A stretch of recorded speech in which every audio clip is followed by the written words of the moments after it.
भाई हम नहीं चल रहा है। हेलो गाइस, स्वागत है आपका आपके चैनल DRX अजय दुबे में। मैं आपका मित्र अजय दुबे, आपका साथी, आपका हितैषी। आइए, आज आयुर्वेद का एक अंग होता है जिसको रस शास्त्र के नाम से जाना जाता है। आइए आज उसके बारे में ये जानने का प्रयास करें कि रस शास्त्र होता क्या है, मैंने इसका उपयोग क्या है जीवन में, मनुष्य के जीवन में, और यह किन किन रोगों में काम आता है, और इसके बनाने की प्रक्रिया, बहुत सारी चीज़ें जो है इसमें प्रश्न हैं। आइए उनको जानने के लिए स्वागत करते हैं वैद्यराज डॉक्टर कुमदेश पाठक जी का। आइए सर। नमस्कार दोस्तों, मैं आयुर्वेदाचार्य डॉक्टर कुमदेश पाठक। हाँ सर, ये बताइए कि रस शास्त्र होता क्या है? देखिए, रस शास्त्र का मतलब होता है कि रस से मतलब होता है पारद। पारद से ही उत्पत्ति होती है शुरू रस शास्त्र की। तो ये पारद जो है रस शास्त्र में सबसे मूलभूत द्रव्य है, मूलभूत पदार्थ है, जिससे कि सभी धातुओं को अपने में आत्मसात करता है। इसी से बड़ी दवाइयाँ बनाई जाती हैं, इसी से जारण मारण सारे क्रियाकलाप होते हैं। तो ये बहुत अगाध है। रस से मतलब रस शास्त्र में पारद धातु से ही है। अच्छा, ये अपने अंदर क्या कहते हैं, आपने मारण कहा ना? हाँ, मारण जारण ये सारी होता है। मारण माने वही जो है भस्मीकरण करना। अच्छा, मारण करता है, रस धातु का मारण करता है। अच्छा, ये पारद की उत्पत्ति जो है कैसे हुई, कहाँ से हुई, इसका कुछ कारण धार्मिक, आध्यात्मिक या आपके आयुर्वेद में ऐसा कुछ कारण है कि ये बना कैसे? जी, इसके लिए एक बहुत अच्छी पौराणिक कथा है। वो कथा हम आपको एक हमारे यहाँ पुस्तक पढ़ाया जाता है। उस पुस्तक का नाम है रस रत्न समुच्चय। रस रत्न समुच्चय? जी। तो अच्छा। ये रस रत्न समुच्चय से पौराणिक कथा हम आपको बता रहे हैं। उसमें त्रेता युग में एक तरकासुर का राक्षस, तरकासुर नाम का एक राक्षस है, जो कि तीनों लोक में जो है क्षोभ मचा रखा था और लोगों को परेशान कर रहा था। लोग परेशान थे। तो उसकी मृत्यु कैसे हो, इसके लिए भगवान भोलेनाथ ने पार्वती से जो है शादी संपन्न किया और उसके वध के लिए योजना बनाया कि हम लोग जो है एक ऐसा पुत्र पैदा करेंगे जो कि उसका वध करेगा। तो पुत्र तो पैदा करेंगे, पर एक शर्त लग गया दोनों में, पार्वती जी में और भगवान भोलेनाथ में, कि कौन किसको हराएगा। तो वो जो रमण क्रिया हुआ, जो प्रसंग हुआ, वो प्रसंग त्रिलोक क्षोभ कारणी था। त्रिलोक क्षोभ कारणी का मतलब कि तीनों लोक में क्षोभ मचाने वाला था और लंबा समय तक चलने वाला था। इसलिए दोनों तरफ से लोगों को परेशानी हो गया। एक तो तरकासुर परेशान कर रहा है, दूसरा ये जो है प्रसंग बड़ा लंबा चलेगा और उसको पैदा हो करके मारने वाला कौन होगा, ये तो समय लग जाएगा। तो इसमें देवताओं ने सोचा कि इसको थोड़ा सा बाधित किया जाए, जिससे भगवान भोलेनाथ का ये क्रिया जल्दी संपन्न हो जाए। तो सभी देवता मिलकर के अग्नि देवता से गए, प्रार्थना करने लगे कि प्रसंग बड़ा लंबा चल रहा है, त्रिलोक क्षोभ कारणी है, तो कैसे जल्दी से जल्दी कार्तिकेय का उत्पन्न होगा और ये कार्तिकेय ही उसका वध कर सकेगा तरकासुर का। तो अग्निदेवता ने कहा कि आप लोग हैरान मत होइए, हम जो है हिमालय के गुफा में जाएंगे जहाँ उन लोगों का प्रसंग चल रहा है, और हम थोड़ा सा उन लोगों को बाधित करेंगे इस कर्म में। तो वो जा कर के हिमालय के गुफा में बैठ गया और भगवान भोलेनाथ ने देखा कि अग्नि देवता, भगवान ने ये देखा भोलेनाथ ने कि अग्नि देवता कपोत का रूप धर करके, माने कबूतर का रूप धारण करके हमको डिस्टर्ब करने के लिए आ गए हैं। तो उन्होंने जो है क्रोध में अपने सारे वीर्य को अपने हथेली पर लिया और वो सारा वीर्य उसके मुख में उठा के फेंक दिया, उसी कपोत पर, जो कि इंद्र देवता का स्वरूप है। अब वो दौड़ते दौड़ते दौड़ते दौड़ते उड़ते उड़ते उड़ते उड़ते 100 योजन तक उड़ा और उसके ताप को जो है वो बर्दाश्त नहीं कर पाए। अंत में जाकर के वो जो है गंगा जी में गिरा दिए। गंगा जी की लहरें भी उस ताप को न जो है बर्दाश्त कर पाई। फिर उस लहरों के द्वारा जो है वो सूख जाके गिरा गंगा के किनारे, 100 कोसों तक, 100 योजन तक फैला और वो 5 प्रकार का पारद उत्पन्न किया। यहीं से पारद की उत्पत्ति हुई। और तरकासुर को मारने वाला जो है कार्तिकेय भी उत्पन्न हुआ। 2 काम हुआ। अच्छा।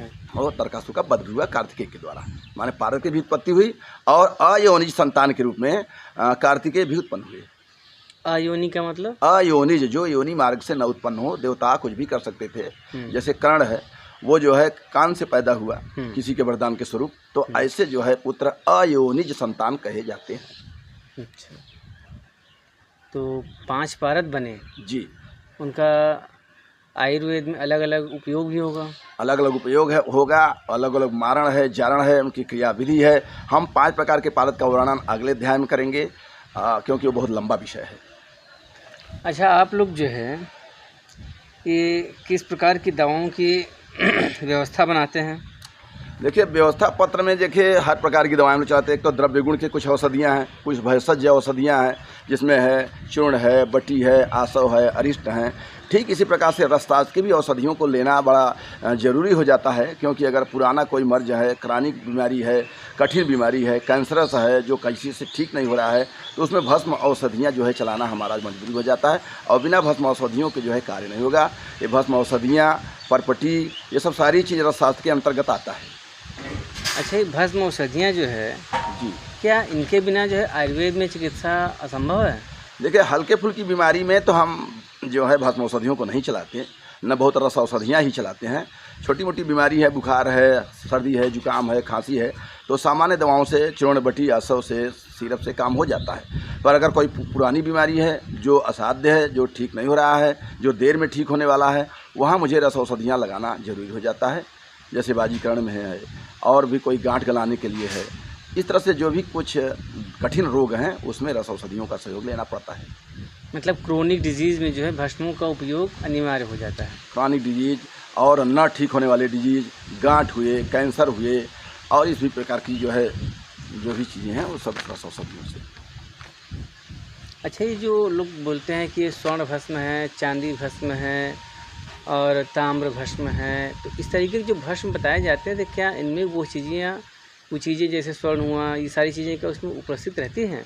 देखिए भाई, अब ये फार्मास्यूटिकल कंपनियां बना रही हैं, तो वो ज़रूर कुछ न कुछ मिला रही हैं, और न मिलाती तो कार्य नहीं होता। कार्य होता भी है, और ऐसा जो है बिल्कुल मिलाया जा रहा है, काम हो रहा है। अच्छा, कौन कौन सी रस औषधियाँ होती हैं? रस औषधियाँ बताया ना आपको, जैसे पिष्टी हुआ, मुक्ता पिष्टी, मोती पिष्टी, इसी प्रकार से परपटी हुआ, पंचामृत परपटी, श्वेत परपटी, तो परपटी, पिष्टी, भस्म, ये सब जितनी भी औषधियाँ हैं, ये सब रस औषधियों के अंतर्गत आती हैं। जैसे आनंद भैरव रस हुआ, कुमार कल्याण रस हुआ, बसंत कुसुमाकर रस हुआ, तो ये सब जितने रस औषधियाँ हैं, और साथ साथ परपटी हैं, पिष्टी हैं, भस्म हुए, ये सब रस औषधियाँ ही करी जाती हैं। अच्छा, ये जो भस्म होते हैं, क्या इसमें नकली और डुप्लीकेट ये भी आता है? इसकी पहचान कैसे हो? देखिए, डुप्लीकेसी तो हर जगह है। अब जैसे भस्म का पहचान आपको करना हो, तो हमारे यहाँ आयुर्वेद में 3 बात बताया गया कि वारितर, कोई भी भस्म थोड़ा सा ले लीजिए, पानी में उसको छोड़ दीजिए, तो पानी के ऊपर तैरेगा। वारितर माने पानी के ऊपर तैरने वाला। दूसरा, रेखा पूर्ण, आपकी हथेली में जो रेखाएं हैं उसमें थोड़ा सा लगा देंगे तो बिल्कुल रेखाएं और स्पष्ट हो जाएगी, तो उसे रेखा पूर्ण कहते हैं। और तीसरा है दंताग्रे कचकचा भाव, कि दांत के नीचे पड़ जाए तो कचकच की आवाज़ न हो, जैसे कि आपने कुछ खाया ही न हो। तो इन सब चीज़ों से हम पकड़ते हैं कि भस्म सही बना हुआ है।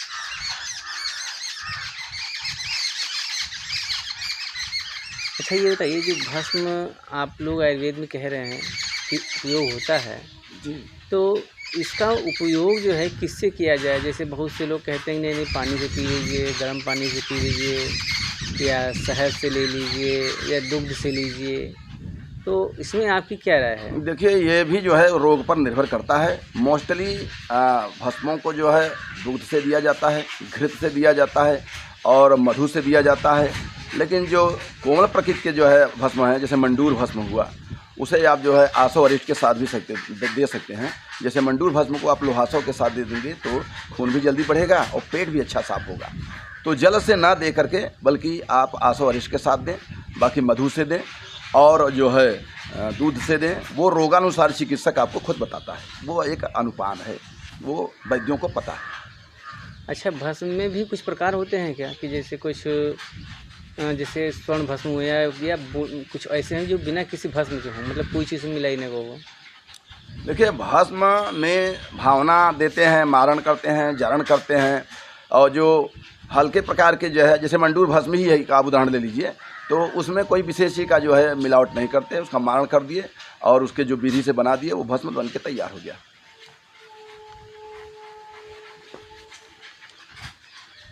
अच्छा, कुछ लोग जो कहते हैं, जनमानस में ये चला हुआ है कि ये आपके पास जो शिलाजीत है जी यह डुप्लीकेट है या गड़बड़ है, तो ये भी बताइए और साथ में ये बताइए शिलाजीत कितने प्रकार से मिलता है और ये कहाँ मिलता है? शिलाजीत ये पहाड़ों का निर्यास है। ये नेपाल के पहाड़ जो हैं वहाँ के निर्यास जो है, पहाड़ों से निर्यास निकलता है। एक तरह से उसका वो ताप है, पहाड़ों के अंदर से ही तपित होकर के निकलता है। वो जो प्राप्त कर लिया वो तो शुद्ध प्राप्त किया, और लोग करते ही हैं लेकिन डुप्लीकेसी है, एडल्ट्रेशन कर देते हैं, मिलावट हर जगह कर देते हैं। रही बात शुद्धता की, तो शुद्धता के लिए अगर आपको शिलाजीत मिला हुआ है, मान लो लिक्विड फॉर्म में है, तो एक बूंद अगर आप किसी जल में डालेंगे, गिलास है उसमें जो है कांच का गिलास है, उसमें जल भरा हुआ है, उसमें आप एक बूंद डाल देंगे तो उसमें एक तार जैसा जो है निशान नीचे तक जाएगा, एक लकीर बनेगा ऊपर से नीचे पेड़ी तक। तो अगर लकीर एक लाइन में सीधा सीधा बन रहा है, समझ लीजिए कि शुद्ध शिलाजीत है। दूसरा कि इसको अगर आप ठोस रूप में पाए हुए हैं और ठोस भी जो है द्रवित हो जाता है, तो उसको जब आप जलाएंगे तो तद लिंगाकार भवेत, वो शंकर भगवान के लिंग के आकार के रूप में हो जाएगा। और इसमें जो गंध आता है गोमूत्र का गंध आता है, तो इस गुणों से अगर युक्त है तो आप समझिए कि असली शिलाजीत है। अच्छा, जैसे जो लोग दिखाते रहते हैं आजकल फेसबुक में, इसको जला करके तार बनाया जाता है, वो वाला सही होता है, और बताते हैं कि ठोकने से वो टूट जाता है और फिर रखने से मिल जाता है, तो क्या ये भी सही है? देखिए, आप जो परीक्षण करिए, आप इस परीक्षण को बहुत सही मानिए कि पानी में डालने पर जो एक तार जैसा लकीर दिखाई दे, अगर वो चीज़ है तो ये 100% सत्य है। बाकी और तो तमाम बातें हैं, लेकिन ये बात बिल्कुल सत्यता प्रकट कर देता है कि ये सही है। अच्छा, आयुर्वेद में जो ये कहा जाता है कि जहर की दवा जहर होती है, जी, तो क्या इससे आप सहमत हैं? जी, उसके लिए सूत्र है विषस्य विषम औषधम, विष की दवा विष।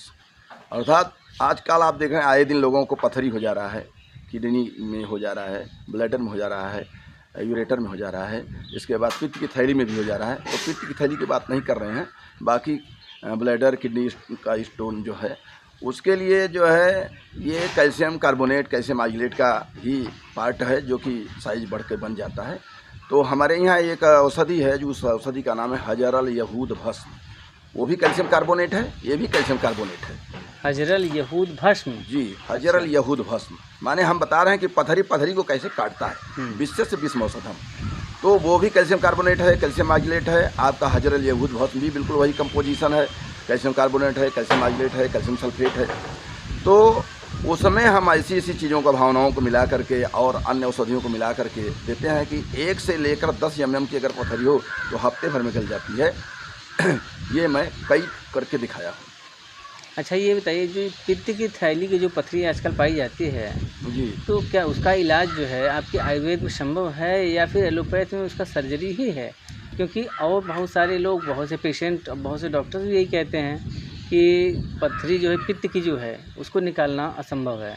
वहाँ पे जगह कम है, तो ये बात तो कठिनाई वाला है ही। अब इतना व्यापक रूप से भी ये नहीं आ रहा है सामने कि कोई ये चैलेंजिंग कह दे कि जो है पित्त की थैली हम जो है, जैसे मैंने कहा ना किडनी की जो है पथरी मैं चैलेंजिंग निकाल देता हूँ, तो इस तरह से अभी हमको सुनने में नहीं आ रहा है। पर कहीं न कहीं ऐसे ऐसे वैद्य हैं जो इक्का दुक्का हैं जो काम कर रहे हैं, पर वहाँ हम लोग भी पहुँच नहीं पा रहे। इसमें तो जो है लोगों का समर्थन चाहिए, बढ़ावा चाहिए, आयुर्वेद के प्रति जो है सरकार का भी ध्यान होना चाहिए। होने को आयुर्वेद में कुछ भी हो सकता है। मतलब आयुर्वेद में तब तो ज्ञान बहुत अच्छी तरीके से है, उन लोग जो है वो उसका उपयोग नहीं कर पा रहे हैं। नहीं कर पा रहे हैं, वो हो जाएगा। कोई वैद्य पहुँचे हुए हैं जो कि ज्ञान लोग बांटना भी नहीं चाहते ना। ऐसे ऐसे आयुर्वेदज्ञ हैं जो उन ज्ञान को किसी को देना नहीं चाहते, इससे भी हम लोग पीछे हो रहे हैं। अच्छा, ये बताइए जो रस शास्त्र में जो रस लिखा हुआ है, रस का मतलब क्या होता है? रस का मतलब रस शास्त्र में पारद से है। पारद को ही रस कहते हैं, इसीलिए पारद का दूसरा नाम रस राज रस, ये पारद को ही रस कहते हैं, क्योंकि यह सभी को आत्मसात कर लेता है, सभी को जो है खा जाता है, जितने भी द्रव्य हैं सबका जारण मारण सब कुछ कर ले जाता है। तो इसलिए पारद का जो है नाम ही रस है, और उसका और अच्छा नाम रस राज रस है। अच्छा, पारद जो है क्या विष की श्रेणी में आता है? नहीं, विष के समान तो है। जब इसका हम जारण मारण कर देंगे, इसका शोधन कर देंगे, इसकी बड़ी विधियाँ हैं, बहुत इसमें जारण मारण करता है, घोटना पड़ता है। तो इसलिए ये जो है विष होते हुए भी हम लोग इसको शोधन करके, जारण करके, मारण करके उसको औषधि रूप में ले लेते हैं। वैसे विष है, वैसे विष है। हाँ, वैसे विष के वैसे समान अगर है। कोई खा ले तो वो मतलब मर भी सकता है? मर जाएगा, कुछ भी हो सकता है, धीरे धीरे कैंसर भी बना देता है। अच्छा, विष तो है, विष के श्रेणी में ही है। अच्छा, आपने अभी जो है इसके पहले बताया कि मारण जो विधि होती है, ये मारण जो है इनका किन किन तत्वों से या किन किन एलिमेंट से जो है किया जा सकता है, ये किया जाता है आपके आयुर्वेद में? अपने विचार इस पे रखिए। देखिए हमारे यहाँ आयुर्वेद में जितने भी भस्म बनते हैं उन भस्मों का मारण किसी न किसी जो है धातुओं से होता है। तो उसके लिए हमारे यहाँ एक बहुत अच्छा श्लोक है, उस श्लोक को आप लोग ध्यान से सुनिए और समझिए। नागे न स्वर्णम रजतम च ताप्य गंधे न ताम्रम शिलया च नागम ताले न बंगम त्रिविधम तुलोहम नारी पयोघ्नन्ति च हिंगुलेन तथा भ्रसत्वम बलिनोपलोहम वज्रेण सूतम विनहंति सद्य। अर्थात इन द्रव्यों से इन द्रव्यों का वारण हो जाता है। जैसे मैं शुरू में एक दो का नाम बता दे रहा हूँ। पहला है नागे न स्वर्णम। नाग का मतलब होता है कि शीशा, शीशे से जो है स्वर्ण का मारण होता है। रजतम च ताप्य, रजत माने होता है चांदी, चांदी का जो है माक्षिक, ताप्य को माक्षिक कहते हैं। तो रजत का जो है यानी चांदी का जो है मारण माक्षिक हो जाता है। इसी तरह से सब है और आप इस श्लोक से पकड़ सकते हैं। धन्यवाद मित्रों, मैं आयुर्वेदाचार्य। अगर किसी प्रकार का प्रश्न करना हो या सुझाव देना हो तो हमारे कमेंट बॉक्स में हमको आप प्रश्न कर सकते हैं, सुझाव दे सकते हैं। धन्यवाद साथियों, आपका चैनल है यह DRX अजय दुबे। इसे ज़्यादा से ज़्यादा लोगों के पास जो है आप शेयर करिए, और कोई प्रश्न हो तो कमेंट बॉक्स में लिखिए, और कोई सुझाव हो, हम लोगों से कहीं गलतियां अगर हो रही हों तो सुझाव के रूप में आप जो है इसे कमेंट बॉक्स में अवश्य लिखिए। आशा करते हैं कि आपको यह वीडियो अच्छा लगा हो, और अगर अच्छा लगे तो इसे शेयर ज़्यादा से ज़्यादा करिए ताकि और लोग भी देखें। और किसी को अगर कुछ समस्या हो तो कमेंट बॉक्स में पूछ करके हमारे वैद्य जी से उसके बारे में इलाज ले सकते हैं। आज के लिए सिर्फ इतना ही। धन्यवाद। हेलो गाइस, आज हम आए हैं रामपुर घाट पर। ये रामपुर घाटी देखिए इसका रास्ता है, ये आपको दिख रहा होगा, तो ये आने जाने के लिए। यहाँ पर जो है विष्णु जी का मंदिर है, ये बहुत प्राचीन है। आइए इसको दर्शन कराते हैं आपको। तो ये देखिए बाहर से वो जो है ऐसा लगता है, आपको दिखेगा। ये जो है पीपल का वृक्ष है। आइए अंदर चलते हैं।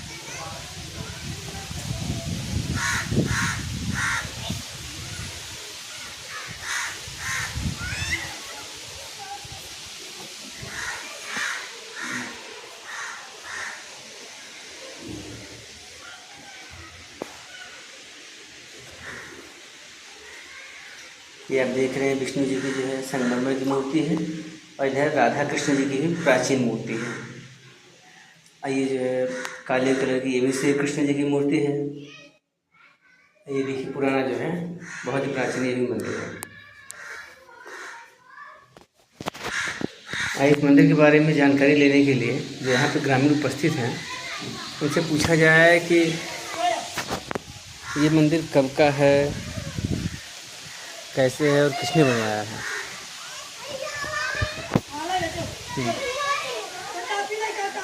आपका नाम? दुर्गा प्रसाद। दुर्गा प्रसाद। ये मंदिर का कितना पुराना बा? हम लोग की जानकारी नहीं है, बहुत पहले बना बा। माधो रामपुर के सत्यनारायण पंडित जी बनवाए रहे। सत्यनारायण पंडित जी डॉक्टर कमलेश पाठक के बाबा हैं। अच्छा। तो ये मथुरा में गए रहन तो वहाँ भांग बहुत खात रहन। तो मथुरा के दरोगा नहीं भांग ले पकड़ ले, तो ले गए थाने ले गए। तो कहाँ अरे क्या भांग और लियाओ खाई। तो मथुरा के दरोगा 1 किलो बाजी लगवाए कि 1 किलो भांग खाए। अच्छा। 1 किलो भांग खाए तब वहाँ के विक्टोरिया वाली पैसा पाए रहे। बाबा वह बताओ थे लोग नहीं जाने। वही पैसा से सत्यनारायण भगवान का मंदिर बनवाए रहे। यहीं रहत रहे। एक बार उनके सरफ काट लिए है, देखा नाली देखा था ना, यही नाली से गो कहाँ जाए तो हमें का काटे तो खुद मर जाए। सवेरे पाछे मरा पड़ा था। तो पंडित जी जब तक रहन तब तक बहुत शक्तिशाली रहा। लोग बाजार क्या उन्हें माने जो नहीं। आज भी उनकर नाती हैं डॉक्टर कमलेश पाठक आवत थे, उनसे अनुरोध बा थोड़ा सा पर ध्यान दिया जाए। बहुत शक्तिशाली मंदिर में, बहुत उनके कुल कई विजय के श्री बस समझा जाए। हाँ, किस चीज़ के बारे में? विजय के बारे में? भांग। अच्छा। भांग बहुत विजेता थे, 1-2 किलो भांग खा जाते थे। मतलब भांग की प्रतियोगिता में हाँ, पैसे प्राप्त किए, उस हाँ, पैसे उस पैसे से मंदिर बना मथुरा का दरोगा उस जमाने का। उस जमाने 500 विक्टोरिया सुनने माता पाए हैं। अच्छा। जीते थे, उसी से बनवाए हैं। तो वो चांदी के सिक्के थे? हाँ, सोने चांदी के के, सिक्के चांदी थे? चांदी के, चांदी के थे। उस जमाने का। ठीक, बाबा बताते हैं। ठीक है। हाँ। साथियों, ये मंदिर जो है डॉक्टर पाठक जी के पूर्वजों ने बनवाया हुआ है, जो कि बहुत ही अच्छा है। आप भी यहाँ आकर के दर्शन कर सकते हैं। आज के लिए सिर्फ इतना ही। धन्यवाद।